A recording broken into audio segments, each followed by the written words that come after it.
Selamat pagi Pak Edi, apa kabar? Selamat pagi Pak Zen, kabar baik. Oke, baik ya Pak Edi. Oke, Pak Edi, sesuai dengan kesepakatan kita ya sebelumnya, hari ini kita akan melakukan supervisi coaching. Benar ya Pak Edi ya? Iya Pak Zen, siap Pak Zen. Oke, terkait ini izinkan saya untuk menampilkan rubrik ya, menampilkan rubrik sebagai penilaian supervisi nanti. Iya Pak Zen.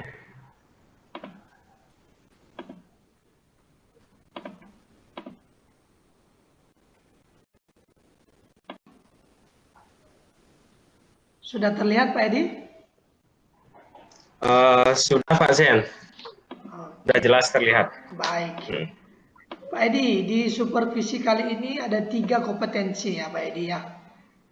Ada kompetensi Iya, mendengarkan aktif, pertanyaan berbobot, dan memberdayakan koci. Kira-kira nanti Pak Edi mau mengembangkan di kompetensi mana Pak Edi kira-kira? nanti sebentar saya ingin Pak Zen itu mengamati saya itu pada saat pengembangan kompetensi yang pertanyaan berbobot Pak Zen. Karena di sana saya merasa diri saya itu dalam membuat pertanyaan-pertanyaan yang berbobot itu masih kurang baik Pak Zen. Itu Pak Zen. Oke baik, jadi Pak Edi ingin mengembangkan kompetensi di pertanyaan berbobot ya Pak Edi ya. Iya, iya Pak Zen. Oke baik Pak Edi. Nah, untuk refleksi kira-kira ada skornya itu Pak Edi 1, 2, 3, 4. Ya. Sementara ini Pak Edi berada di nilai berapa kira-kira Pak Edi? Untuk skor dari refleksi diri saya sendiri, Pak Asian, ya kalau saya menilai diri saya sendiri itu, saya berada di posisi atau level yang kemungkinan masih itu, karena ini yang paling rendah itu masih level yang ke 1, mungkin 1,5 seperti itu. Karena saya merasa kurang sekali di dalam kompetensi pertanyaan yang berbobot ini, Pak Asian. Kayak saya kesulitan dalam menangkap kata kunci, mengajukan pertanyaan, yang berasal dari dari kunci itu, artinya apa kata kunci yang saya tangkap itu saya kadang-kadang tidak masuk dalam pertanyaan yang saya buat seperti itu Pak Sia. Baik. Jadi Pak Edi itu masih berada di 1,5 ya, kira-kira begitu di Iya, pertanyaan berbobot Pak Edi ya. iya Pak Sen. Baik Pak Edi baik. Nah, setelah nanti selesai supervisi ini harapan Pak Edi sudah berada di level mana seperti itu kira-kira? Sudah di berapa di nilai berapa gitu Pak Edi? Nah, kalau nanti setelah supervisi ini selesai, harapan saya Pak Sen, harapan saya itu nanti berada di level 2 atau ke level 3. Hmm. Ada peningkatan proses. Nah, Hmm. kemungkinan saya berharap itu ke level 3 Pak Sen. Artinya 2 langkah lebih di atas yang sekarang ini Pak Sen. Iya ya. Jadi harapannya Pak Edi sudah berada di angka 3 ya, ada perubahan lah setelah supervisi ini Pak Edi ya. Iya Pak Sen. Baik Pak Edi, baik. Pak Edi kira-kira nanti pada pengembangan di pertanyaan berbobot itu, di momen mana kira-kira saya bisa mengamati Pak Edi nanti? Nah, pada saat momen saya itu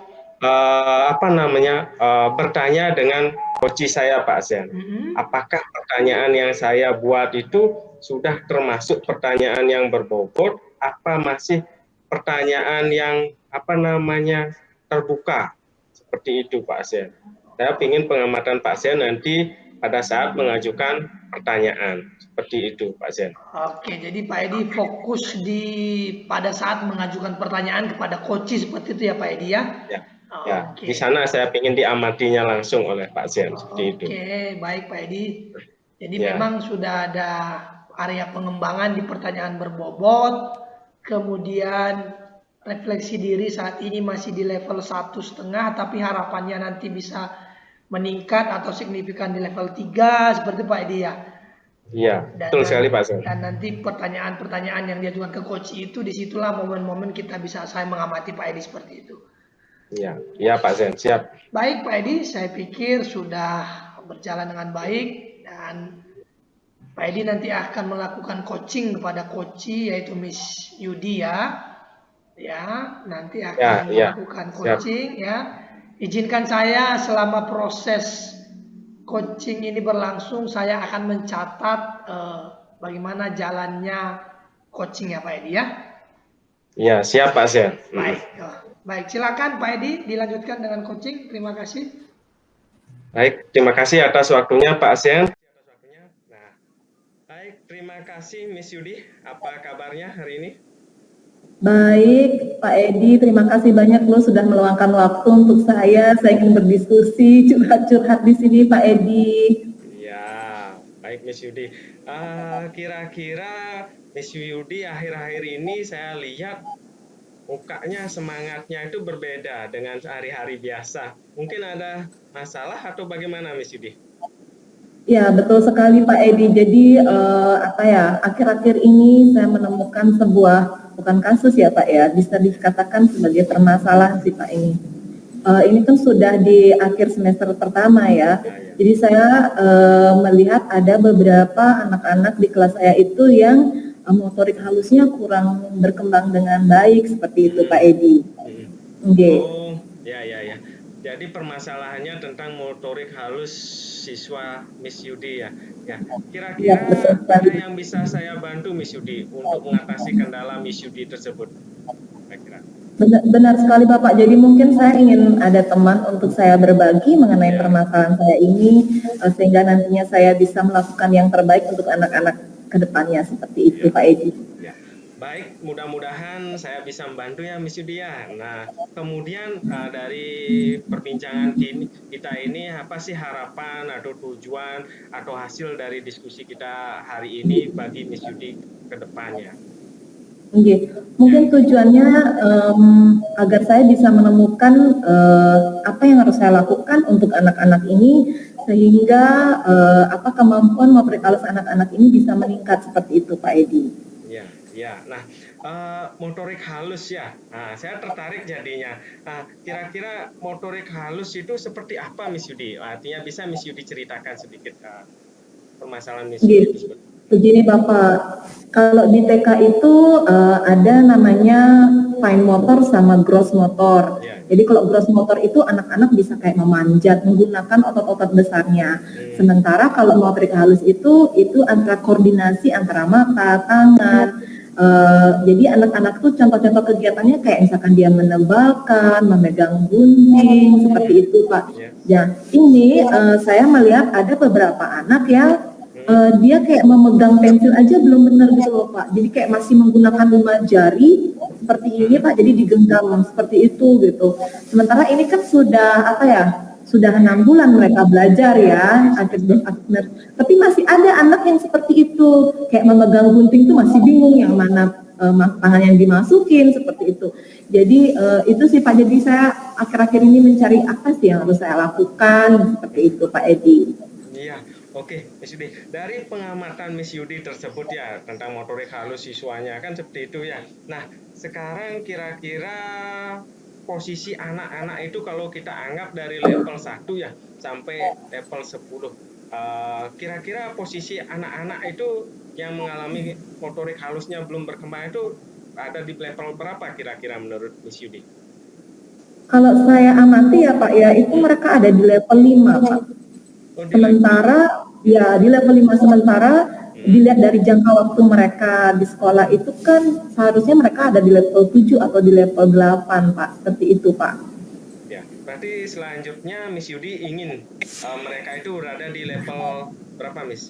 Level 8? Inginnya sih di level 8 Pak. Ya, karena kan seharusnya anak-anak sudah mendapatkan stimulasi dan segala macam selama 6 bulan ini seharusnya bisa masuk ke level 8. Oh, begitu ya. Jadi harapannya Miss Yudi mereka itu sudah berada di level 8 ya Miss ya. Nah, selanjutnya kira-kira tindakan apa yang sudah Miss Yudi lakukan untuk mencapai level tersebut yang sudah Miss Yudi Oke. Kalau selama ini sih saya memberikan stimulasi Pak. Jadi memberikan stimulasi. Jadi saya mencari referensi, saya belajar dari beberapa referensi di sana bahwa ada beberapa anak yang memerlukan stimulasi khusus seperti itu. Jadi untuk beberapa saat ini saya sudah mulai sih Pak kayak memberikan mereka stimulasi kayak misalkan saya suruh mereka memindahkan barang dengan penjepit seperti itu. Kemudian saya suruh mereka memindahkan air dengan menggunakan spons seperti itu, Pak. Kemudian yang terakhir kemarin saya lakukan adalah saya mengajak anak-anak untuk bermain Play-Doh. Jadi luar biasa sih anak-anak itu saya liatin mereka ketika main Play-Doh itu membuat sesuatu tuh mereka ngeliatin ke saya seperti itu, Pak. Wah, luar biasa itu Miss Yudi. Kira-kira ada nggak gini apa namanya kesulitan yang Miss Yudi dapatkan pada saat menerapkan hal tersebut itu? Wah, kalau kesulitannya banyak nih Pak.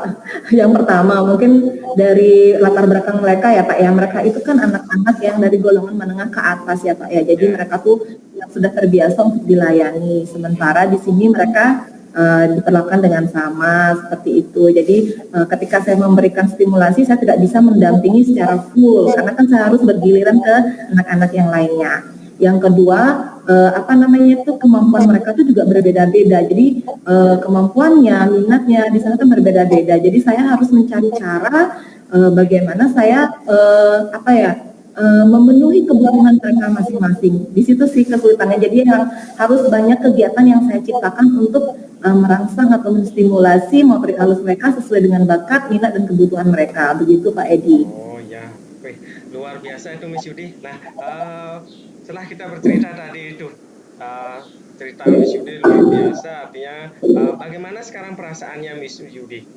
dengan kondisinya saat ini? Kalau sekarang sih saya melihat lebih kalau dari dalam diri saya sendiri Pak, kemampuan mereka sudah lebih meningkat dari sebelumnya.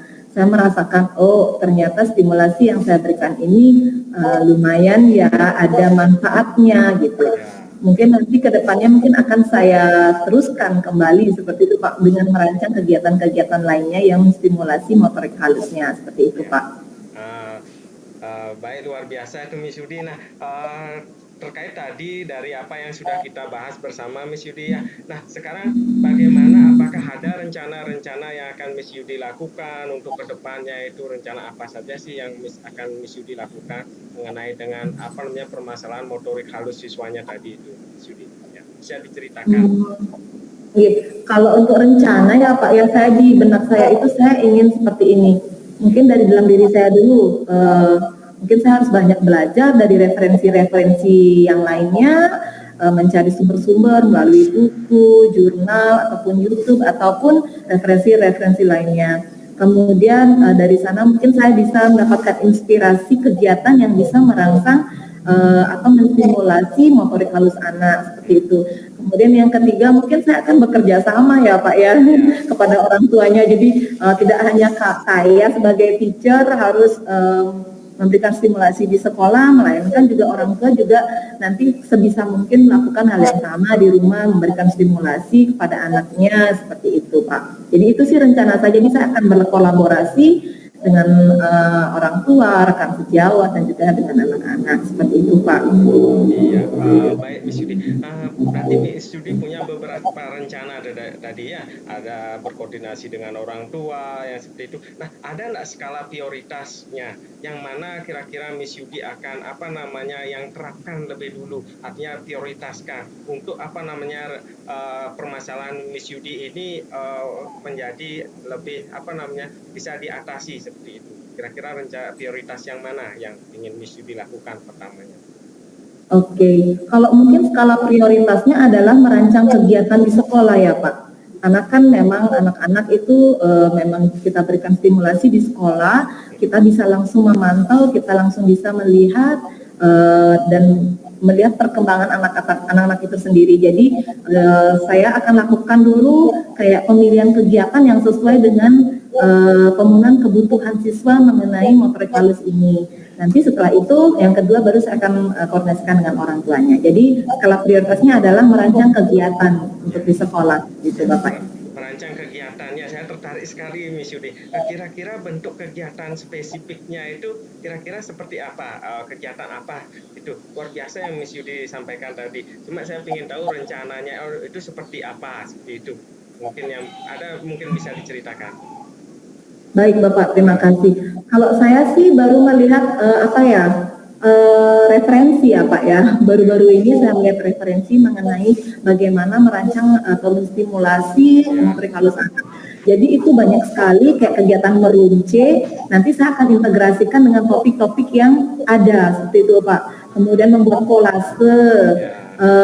Kemudian ada kayak kita membentuk sesuatu dari loose part gitu. Jadi saya lihat dari referensi-referensi itu saya lihat wah kayak ini menarik nih. Kayaknya ada sesuatu yang beda nih dari anak-anak seperti itu. Pasti anak-anak akan tertarik. Itu sih yang baru saya rencanakan Pak. Ya. Luar biasa Miss Yudi, rencananya, langkah strateginya yang Miss Yudi lakukan, itu saya kagum, setuju jadinya ya dengan apa yang akan Miss Yudi lakukan. Nah, terus selanjutnya kira-kira komitmen, ada nggak komitmen? Komitmen apa yang yang Miss Yudi akan lakukan untuk menjalankan rencana tersebut dari komitmennya Miss Yudi? Kalau komitmennya ya yang mau saya ucapkan tadi mungkin saya akan belajar terus, selalu mencari referensi-referensi. Kemudian yang kedua yaitu merancang kegiatan yang sesuai dengan kebutuhan anak. Yang ketiga melakukan kolaborasi. Itu sih Pak yang hal yang sangat penting untuk saya adalah 3 hal ini seperti itu. Jadi mencari referensi-referensi yang sesuai, kemudian merancang kegiatan yang memenuhi kebutuhan mereka dan juga kolaborasi dengan orang tua. Masih itu sih yang ada di pikiran saya gitu Pak. Ya, luar biasa Miss Yudi. Artinya kira-kira kapan waktunya menurut Miss Yudi yang akan Miss Yudi lakukan kegiatan tersebut? Kalau bisa sih segera mungkin ya Pak ya, tapi karena sekarang kita terkendala dengan end of semester performance, jadi anak-anak kan belajarnya masih tidak aktif seperti kemarin. Mungkin di semester kedua ini saya akan mulai lebih gencar melakukan stimulasi itu Pak, seperti itu Pak. Ya, berarti di awal semester kedua ini ya Miss Yudi ya? Ya, nah, seperti itu Pak. nanti ada nggak yang bisa membantu atau Miss Yudi misalnya perlu nggak siapa saja yang membantu komitmen tersebut? Tentunya saya perlu dukungan Pak di sini Pak, terutama dari rekan sejawat saya yang satu kelas, maksudnya partner saya di kelas, karena kan saya harus menyediakan bahan dan alatnya seperti itu. Kemudian dari guru-guru yang lainnya juga mungkin bisa memberikan saya input atau feedback apa yang bisa saya lakukan untuk menstimulasi. Kemudian dari orang tua tentunya, kalau tidak ada bantuan dari orang tua akan terasa sulit ya. Dan yang terakhir pastinya kepala sekolah, itu Pak. Wah, luar biasa nih Miss Yudi. Baiklah, karena waktu sesi kita ini sedikit sebenarnya Miss Yudi. Saya senang sekali berbincang dengan Miss Yudi. Nah, kira-kira apa sih yang Miss Yudi dapatkan dari perbincangan atau coaching kita hari ini Miss Yudi? Yang saya dapatkan adalah saya merasa lebih lega ya Pak ya. Ketika saya curhat sama Pak Edi, saya menyampaikan ide-ide saya, ternyata Pak Edi memberikan penguatan di sana. Wah, luar biasa seperti itu. Jadi saya merasa lebih percaya diri Pak Edi. Seperti itu. Iya, luar biasa Miss Yudi ya. Nah, semoga semuanya sesuai dengan harapan Miss Yudi. Nanti apa yang setelah Miss Yudi lakukan, yang rencanakan, semoga segera terwujud, sehingga suasana kelas atau suasana hatinya Miss Yudi juga kembali menjadi ceria kembali dan semangat untuk belajar. Ya, Astungkare semuanya dapat berjalan dengan baik. Terima kasih Pak Edi sudah meluangkan waktu untuk hari ini mendengarkan curhatan-curhatan saya seperti itu. Ya, sampai ketemu lagi di pertemuan selanjutnya Miss Yudi. Mudah-mudahan ceritanya akan lebih baik lagi. Ya, kelasnya Miss Yudi menjadi lebih baik lagi. Selamat Pak Edi, ya sudah menyelesaikan proses coaching dengan Miss Yudi ya. Ya. Baik, Pak Edi bagaimana perasaannya setelah disupervisi dan melakukan coaching? Perasaan pertama itu Pak Sian, pertama saya deg-degan pertama, terus terang saya bilang perasaan grogi itu masih ada dalam diri saya, terutama itu yang seperti saya bilang tadi itu di bagian membuat pertanyaan-pertanyaan itu. Sebelum membuat pertanyaan saya sudah tegang duluan Pak, artinya di sana saya merasa grogi. Jadi pertanyaan-pertanyaan itu mungkin kurang berbobot atau bagaimana, tapi setelah alurnya itu mengalir, saya mulai merasakan kenyamanan, bercakap-cakap, itu perasaan saya mulai tenang, mulai menikmati percakapan dengan coach saya. Seperti itu perasaan saya tadi, Pak Zen. Baik, jadi awalnya grogi ya Pak Edi, tapi setelah Iya. mengalir mulai tenang dan mulai terbiasa begitu Pak Edi ya. Iya. Baik, luar biasa Pak Edi. Tadi kan ada target atau ada harapan Pak Edi gitu kan dari Ya. level 1,5 ke 3. Kira-kira apakah target itu sudah terpenuhi kira-kira Pak Edi atau sudah tercapai kira-kira? Ya, dari target yang tadi kita rencanakan, itu pasien yang saya rencanakan.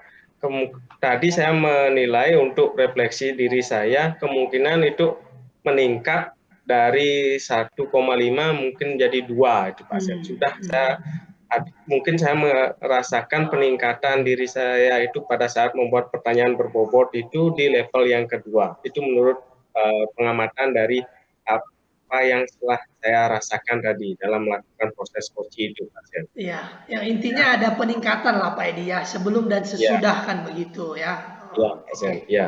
Baik, terima kasih Pak Edi. Selanjutnya izinkan saya untuk menyampaikan hasil pengamatan saya selama supervisi tadi ya Pak Edi ya. Boleh Pak Edi?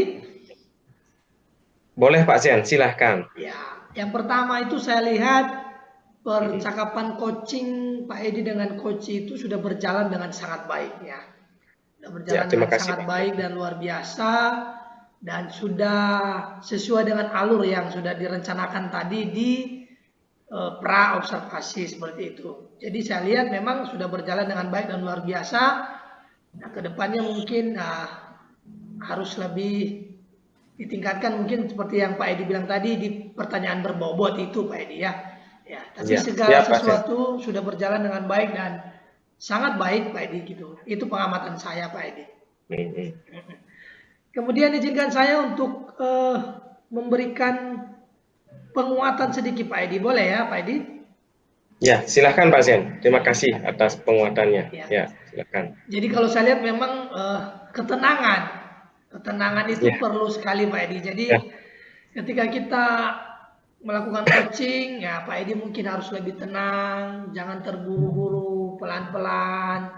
Jadi ya itu membuat percakapan Pak Edi dengan coachingnya lebih berjalan baik seperti itu. Iya. Terima kasih Pak Zen atas penguatannya. Harapannya seperti itu ke depannya Pak Edi ya. Iya Pak Zen. Iya, baik. Satu lagi Pak Edi ini ya. Ya. Oke. Setelah supervisi ini, kompetensi lain dari selain dari pertanyaan berbobot yang Pak Edi ingin kembangkan seperti itu. Apakah ada kira-kira Pak Edi dari 3 tadi kompetensi itu? Ya, baik. Terima kasih Pak Zen. Kalau dari 3 kompetensi tersebut yang ingin saya kembangkan, pastinya ketiga kompetensi tersebut saya ingin kembangkan Pak Zen. Artinya saya ingin ke depannya itu saya menguasai ketiga kompetensi tersebut. Artinya untuk mendukung nanti diri saya ini melakukan coaching. Artinya kalau sekarang saya kurang, misalnya saya merasa dalam refleksi diri saya itu saya mengalami kekurangan di pertanyaan bobot, nanti ke depannya juga selain kompetensi ini, kompetensi yang lain seperti mendengarkan aktif, memberdayakan coaching, yang seperti itu, saya juga ingin kembangkan. Artinya yang dari ketiga kompetensi tersebut, semua kompetensi tersebut sangat-sangat saya butuhkan untuk pengembangan diri saya ke depannya. Baik Pak Edi, jadi harapannya Pak Edi adalah ingin mengembangkan ketiga-tiganya kompetensi tersebut ya Pak Edi ya, baiknya. Ya Pak Zen. Ya. Baik, luar biasa Pak Edi, perjalanan kita hari ini supervisi coaching berjalan dengan baik. Ya, saya berharap ada waktu lain kita bisa seperti ini lagi dan ada perubahan yang cukup baik ke depannya Pak Edi. Terima kasih banyak ya Pak Edi. Ya, terima kasih Pak Zen. Ya, terima kasih. Terima kasih.